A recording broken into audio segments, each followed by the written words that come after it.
Hello everyone, welcome back to the Rana academy. तो last lecture के अंदर हमने क्लास 10th आईसीएसई केमिस्ट्री का चैप्टर नंबर 12 है जिसका नाम है ऑर्गेनिक केमिस्ट्री। उसके अंदर हमने हाइड्रोकार्बन्स के बारे में स्टडी किया था। आज के लेक्चर के अंदर हम उसका जो नेक्स्ट टॉपिक है जिसका नाम है हमारे पास होमोलोगस सीरीज, उसको डिस्कस करने वाले हैं। और हाँ, ऊपर जितने भी चैनल और जो पेजेस आपको दिए गए हैं उनके जो लिंक्स है वो हमने डिस्क्रिप्शन बॉक्स में डाल दिए हैं। तो बिना कोई टाइम वेस्ट किए चलिए शुरू करते हैं। देखिए बेटा, आज हमने स्टडी करना है होमोलोगस सीरीज के बारे में। देखिए, अगर आपने इसको समझना है ना तो पहले मैं आपको एक एग्जांपल दिखाता हूं, तो उस एग्जांपल के बेसिस पे आप समझ जाएंगे कि होमोलोगस सीरीज क्या होती है। देखिए बेटा, एक सिंपल सी बात आपको बताता हूं। आपको बताऊं बेटा, जो हमारे पास एल्केन होता है ना बेटा, कोई भी एल्केन ग्रुप का अगर मुझे मेंबर लिखना हो ना तो एक जनरल फॉर्मूले के बेसिस पे हम उसको लिख सकते हैं। कैसे? देखिए, उसका फॉर्मूला है CnH2n+2। तो ये जो फॉर्मूला है ना बेटा, इस फॉर्मूले की हेल्प से मैं जितने भी एल्केन ग्रुप है ना उनको आराम से एक सीरीज में लिख सकता हूं। अब देखिए, मान लीजिए मैं n को 1 पुट करता हूं, तो आपको पता ही है बेटा, यहां पे आ जाएगा C1, दैट इज H। यहां पे देखो, अगर 1 पुट करूंगा तो आपके पास 4 आ जाएगा। अगर मैं 2 पुट करूंगा तो आएगा बेटा C2H6। अगर 3 पुट करूंगा तो आएगा बेटा C3H, that is 3 to 6 and दूसरा 8। Right this. ठीक है, ये आपके पास आ जाएगा। क्योंकि बेटा n को 1 पुट किया है तो अगर एक कार्बन हो तो उसको मिथ बोलते हैं बेटा, और लास्ट में क्योंकि एल्केन है तो एन लगा दिया जाता है, तो इसलिए बेटा हम इसको बोलते हैं, दैट इज एक मिनट मैं इसको हटा दूं, क्योंकि एक ही कार्बन है तो इसलिए इसका नाम आ जाएगा बेटा मीथेन। तो हम इसको मीथेन बोल देते हैं। अब इसमें 2 है तो बेटा उसको बोलेंगे इथेन। ठीक है। अब क्योंकि 3 है बेटा तो बन जाएगा प्रोपेन। तो बेटा इस तरह से इनके नाम लिखे जाते हैं। अब मैं क्या बोलना चाहता हूं बस वो समझने की कोशिश करना बेटा, कि देखो मेरे पास ये जो सीरीज है, इस सीरीज के अंदर ये किसका सीरीज है? ये एल्केन ग्रुप का सीरीज है। इन सब की जो केमिकल प्रॉपर्टीज है वो क्या होंगी बेटा? आपके सेम होंगी। पहली बात आपको बता दूं, उनकी प्रॉपर्टीज क्या होती है? सेम होती है। अगर मैं स्ट्रक्चर के बारे में बात करूं तो लगभग इनका स्ट्रक्चर क्या होगा? सेम होगा। कैसे? मतलब जो कार्बन है हाइड्रोजन के साथ जब वो शेयर होता है तो एक सिंगल बॉन्ड से शेयर होगा। मतलब क्या, इन सभी के बीच में हमेशा सिंगल कोवलेंट बॉन्ड ही होता है।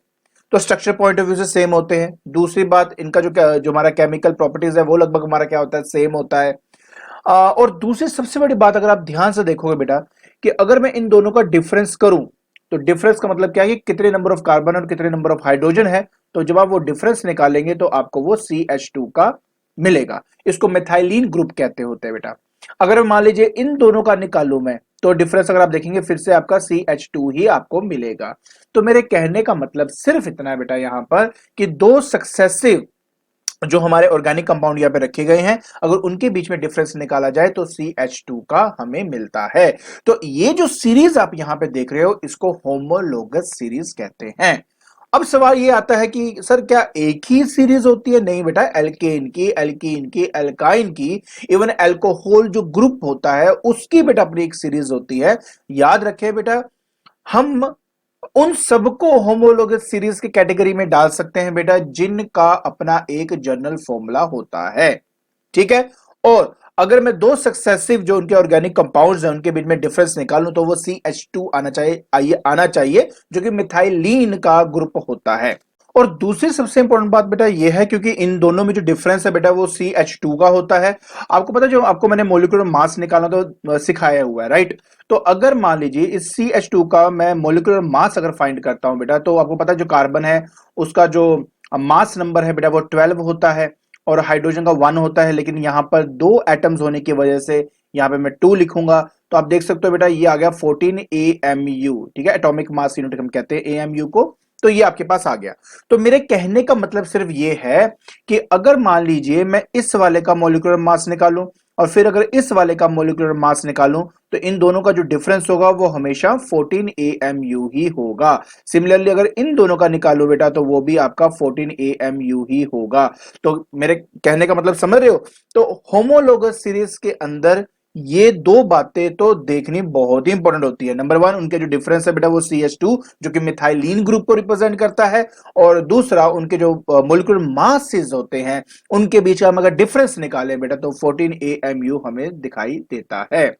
क्लियर? चलिए अब मैं आपको पहले डेफिनेशन दिखाता हूं, फिर इससे कैरेक्टरिस्टिक्स के बारे में बताता हूं आपको, और अच्छे से ये बातें जो है वो क्लियर हो जाएंगी। सो देखिए बेटा, अगर मैं डेफिनेशन के पॉइंट ऑफ व्यू चलता तो ये कहता है कि ये ग्रुप होता है ऑर्गेनिक कंपाउंड्स का जिनका जिनके क्या होते हैं, सिमिलर स्ट्रक्चर होते हैं और सिमिलर केमिकल जो है प्रॉपर्टीज होती हैं, और जो सक्सेसिव कंपाउंड्स होता है वो डिफर करता है विद ओनली CH2 का ग्रुप जो है। अब हम बात कर लेते हैं बेटा कैरेक्टरिस्टिक ऑफ होमोलोगस सीरीज के बारे में। तो सबसे पहला पॉइंट जो मैं ऑलरेडी बता चुका हूं बेटा वो यही है कि जितने भी मेंबर होते हैं बेटा होमोलोगस सीरीज के, उनका एक जनरल फॉर्मूला होता है। जैसे कि एल्केन ग्रुप की अगर मैं बात करूं बेटा तो ये इसका फॉर्मूला हो गया, एल्कीन का ये फॉर्मूला हो गया, एल्काइन का ये फॉर्मूला हो गया। तो ये सब अपनी क्या बना सकते हैं, एक होमोलोगस सीरीज बना सकते हैं। हाँ, याद रखना कि एक सीरीज के मेंबर का और दूसरे सीरीज के मेंबर के बीच में डिफरेंस CH2 हो ये जरूरी नहीं है, एक ही के अंदर होना चाहिए, ये बात का आपने ध्यान रखना है। फिर दूसरा बेटा ये आता है, अब जैसे मैं बता चुका हूं कि जैसे कि एक ऑर्गेनिक कंपाउंड है उसके नेक्स्ट वाला जो ऑर्गेनिक कंपाउंड है उनके बीच में अगर मैं मॉलिक्यूलर मास का डिफरेंस निकालूं तो वो 14 AMU होना चाहिए, जो इस पॉइंट में आपको बताया गया है। क्लियर।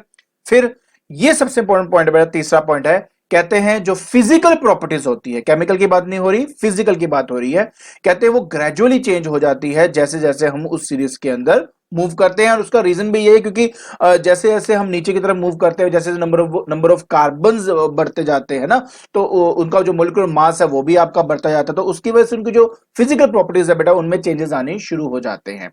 हाँ, ये पॉइंट बहुत बहुत अच्छा यहाँ पे दिया हुआ है कि अगर हम बात करें उनके मेल्टिंग पॉइंट की, अगर हम बात करते हैं बॉइलिंग पॉइंट की, अगर हम बात करते हैं उनकी डेंसिटी की, ये सभी के सभी जो है वो इंक्रीज होते हैं with increase in molecular mass. तो प्लीज रिमेंबर कि ये जो तीनों प्रॉपर्टीज है बेटा ये इंक्रीज करती है मोलिकुलर मास के इंक्रीज होने से। एग्जांपल है मेरे पास, देखिए ये आपके सामने एग्जांपल है। अब इस एग्जांपल के अंदर क्या है बेटा, हमारे पास मीथेन है, हमारे पास इथेन है, प्रोपेन है, ब्यूटेन है, पेंटेन है, ये सब एल्केन ग्रुप है। मोलिकुलर मास की अगर बात करें तो बेटा ये आपका मोलिकुलर मास है जो आपको दिख रहा है। अगर आप इनका डिफरेंस निकालोगे ना बेटा 14 दिखेगा, इसका निकालोगे तो भी 14, इसका निकालोगे तो भी 14। मतलब देखो आपको मैं ऑलरेडी बता चुका हूं कि इनका डिफरेंस जो है वो 14 का ही होता है। अच्छा, अगर मैं बॉइलिंग पॉइंट की बात करता हूं तो आप देख सकते हो बेटा कैसे ग्रेजुअली चेंज आता जा रहा है ना। देखिए ये इसके बाद नेक्स्ट वाले का ज्यादा है, उसके नेक्स्ट वाला और ज्यादा, उसके नेक्स्ट वाले का और ज्यादा, उसके नेक्स्ट वाले का और ज्यादा, तो लगातार इंक्रीज होता जा रहा है जैसे जैसे आपका मोलिकुलर मास बढ़ता जा रहा है। फिजिकल स्टेट की बात करें तो देखो सिंपल सी बात है, कम बॉइलिंग पॉइंट है इसी वजह से वो गैसियस स्टेट के अंदर आपको मिलते हैं। तो गैस गैस गैस गैस, उसके बाद एकदम से वो लिक्विड में आपको मिल जाएगा, एंड सो ऑन बेटा, आगे बढ़ती जाती है बातें। आई होप आपको ये जो एग्जांपल है वो समझ में आ गया होगा। ठीक है, तो कैरेक्टरिस्टिक के हमने 3 पॉइंट डिस्कस कर लिए हैं, अब उसके आगे के जो 2 पॉइंट्स है वो भी देख लेते हैं बेटा। तो फोर्थ पॉइंट बेटा ये कहता है कि जो मेंबर हैं हमारे होमोलोगस सीरीज के, उनकी ना बेटा जो केमिकल प्रॉपर्टीज होती है वो क्या होती है, सेम होती है। कितना अच्छा एग्जांपल आपको दिया हुआ है। इस एग्जांपल के अंदर हमने एक तो मिथेन लिया हुआ है, दूसरा हमने इथेन लिया हुआ है, जो कि एक ही सीरीज के 2 ऑर्गेनिक कंपाउंड्स हैं आपके। अब ध्यान से समझना बेटा, यहां पर जब हम उसको क्लोरीन से रिएक्ट करवाते हैं तो मैंने आपको पहले ही कहा था कि जो एल्केन है वो एक सैचुरेटेड कंपाउंड है जिसके अंदर सिंगल कोवलेंट बॉन्ड्स होते हैं, तो यहां पे सब्स्टिट्यूशन रिएक्शन टेक प्लेस करेगा। तो चाहे वो मिथेन हो चाहे वो इथेन हो, इन दोनों में ही सब्स्टिट्यूशन रिएक्शन टेक प्लेस करेगा। और जहां तक बात करते हैं हम अनसैचुरेटेड कंपाउंड्स की, तो उनमें एडिशन रिएक्शन टेक प्लेस करती होती है, राइट। तो अब देखिए बेटा मैं आपको थोड़ा सा स्ट्रक्चर वाइज दिखाता हूं ये हो क्या रहा है। कि मेरे पास बेटा कार्बन है, 4 बेटे हाइड्रोजन है, तो जैसे है मैं वैसा यहां पे कर देता हूं। और साथ में बेटा मेरे पास क्या है, एक क्लोरीन है, तो Cl और ये Cl मैंने कर दिया। अब होता क्या है बेटा, यहां पर होगा इनका बॉन्ड ब्रेक, और ये जो क्लोरीन है बेटा इसको कर देगा सब्स्टिट्यूट, और ये जो हाइड्रोजन है ये इस क्लोरीन के साथ इंटरेक्ट हो जाएगा। एज ए रिजल्ट बेटा आपको दिखता है कुछ ये Cl, एंड ये H है, ये H है, ये H है, और यहां पर बेटा HCl आपको मिल जाता है, जो कि आप इस रिएक्शन में देख सकते हो। तो एज ए रिजल्ट मुझे मिलता है मिथाइल क्लोराइड। उसी तरह अगर मैं इथेन को रिएक्ट करवाता हूं क्लोरीन के साथ तो मिलेगा मुझे इथाइल क्लोराइड। अगर मैं बात करता हूं प्रोपेन की तो प्रोपाइल क्लोराइड। ठीक है, सो मेरे कहने का मतलब समझ रहे हो आप कि सबका बेटा जो रिएक्शन है, जो केमिकल प्रॉपर्टीज है वो क्या होती है, सेम होती है।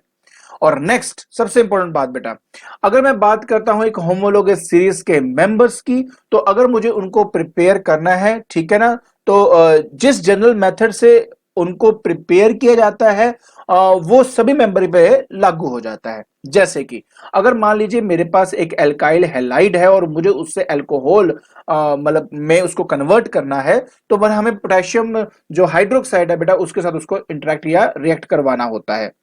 अब एज ए रिजल्ट क्या होगा, मैं आपको बार बार ये बात बोलता रहता हूं। आई थिंक अब आप ये बात समझने शुरू हो चुके हो कि एक्चुअली में क्या होता है, सब्स्टिट्यूशन रिएक्शन टेक प्लेस करती है। मैं एक आपके लिए करके दिखा देता हूं। जैसे कि ये मिथाइल ब्रोमाइड है, जैसे मेरे पास यहाँ पे मैं इसका इस्तेमाल करूंगा CH, ये H है बेटा, यहाँ पर H और ये आ जाता है बेटा आपका Br एंड प्लस बेटा यहाँ पे K एंड OH आ गया। अब होगा क्या बेटा, यहाँ पे होता है आपका बॉन्ड ब्रेक, तो ये बनता है बेटा H पॉजिटिव और ये बन गया नेगेटिव, ये रेडिकल्स में टूट गया ना बेटा आपका।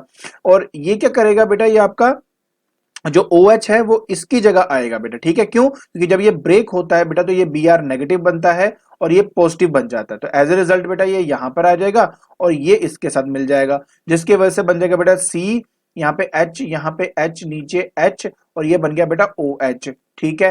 एंड ये जो पोटेशियम है ब्रोमीन के साथ मिलके ये आपका यहां पर ऐसे बन जाएगा, ठीक है। तो एज ए रिजल्ट क्या बना आपके पास, मिथेनॉल बन गया बेटा, दिस इज मिथेनॉल। सो मेरे कहने का मतलब सिर्फ इतना है बेटा आपका कि अगर मुझे कोई भी अल्कोहल बनाना है, चाहे मिथेनॉल की बात करूं चाहे मैं इथेनॉल की बात करूं, कोई भी अल्कोहल की बात करूं, तो मुझे क्या करना पड़ेगा, उसको पोटेशियम हाइड्रोक्साइड के साथ उसको मिला दो। बिकॉज जो रिएक्शन, जो केमिकल रिएक्शन या जो प्रिपरेशन मैंने इसको बनाने में लगाया है, उसी तरह मैं किसी और मेंबर को भी अगर चाहूं तो वैसे मैं बना सकता हूं। तो यही बेटा इसका 5th पॉइंट है। आई होप आपको बेटा ये सारे जो कैरेक्टरिस्टिक है वो समझ में आ गया होगा, ठीक है। अच्छा, अब मैं आपको सीरीज दिखा देता हूं। जैसे कि सबसे पहले ये एल्केन की सीरीज है जिसमें बेटा मिथेन, इथेन, प्रोपेन, ब्यूटेन इस तरह से सब आपको दिया हुआ है। उसी तरह नेक्स्ट सीरीज की बात करें तो बेटा एल्कीन का जो है ये आपके पास है। एल्काइन की बात करूं तो बेटा ये आपके पास है, ठीक है, ये जनरल है ना आपके पास फॉर्मूला। उसी तरह फिर हमारे पास बेटा एल्कोहल्स है, उन एल्कोहल्स का ग्रुप आपके सामने है, क्लियर, ओके। अब हम बात करेंगे बेटा सिग्निफिकेंस ऑफ होमोलोगस सीरीज की, मतलब हमें जरूरत ही क्या है यार इस सीरीज की। तो पहला पॉइंट कहता है, देखो एक सिंपल सी बात है, मैंने कहा ना कि हर एक की प्रॉपर्टी सेम है, केमिकल प्रॉपर्टीज की अगर मैं बात करूं, स्ट्रक्चर की बात करूं, वो सेम होती है। तो पता क्या होता है ना, सबसे इंपॉर्टेंट बात यह है कि अगर मुझे किसी पहले 2-3 जो ग्रुप है, ग्रुप के जो मेंबर्स हैं, अगर उनकी प्रॉपर्टीज पता लग जाए तो मुझे ये पता है कि बेटा नीचे जितने भी होंगे सभी की प्रॉपर्टी एक जैसे ही होगी, तो ये करना बहुत आसान हो जाता है। दूसरा पॉइंट, ठीक है ना, हम ना, क्योंकि हमें अब इनकी पता ही है कि भाई किस तरह से, मतलब इनकी जो प्रॉपर्टीज है, केमिकल प्रॉपर्टीज है, इनका स्ट्रक्चर किस तरह है, तो आने वाले और कोई अगर मेंबर होगा तो हम उसको पहले से प्रेडिक्ट कर सकते हैं कि यार अगर इसके नेक्स्ट वाला होगा तो वो ऐसा ही होगा, ठीक है। तो उसको प्रेडिक्ट करने के लिए कि as a new member of this series हम उसको कर सकते हैं, ठीक है। एंड फाइनली ऑब्वियस है बेटा, एक systematic study of organic chemistry के लिए हमें होमोलोगस सीरीज की जो नॉलेज है वो होनी चाहिए। इससे क्या होता है बेटा, टाइम बहुत सेव होता है, हमें पता होता है यार कि इस सीरीज के अंदर क्या होने वाला है, तो इसके हर एक मेंबर कैसे बिहेव करेगा। तो एक सिस्टमैटिक स्टडी के लिए हमें इसकी जरूरत होती है। तो ये 3 सिग्निफिकेंस है बेटा इस होमोलोगस सीरीज के। आई होप आज के लेक्चर के अंदर फाइनली आपको होमोलोगस सीरीज तो समझ में आ गया होगा, ठीक है। तो आज के लेक्चर के अंदर हमने स्टडी किया होमोलोगस सीरीज के बारे में। आई होप आपको यह बात समझ में आ गई होगी कि सीरीज का मतलब क्या है और हमें क्या जरूरत थी इस होमोलोगस सीरीज की। अगर आपको मेरी वीडियो पसंद आ रही है तो please like it, share it and subscribe it. आज के लिए बस इतना ही। Thank you so much.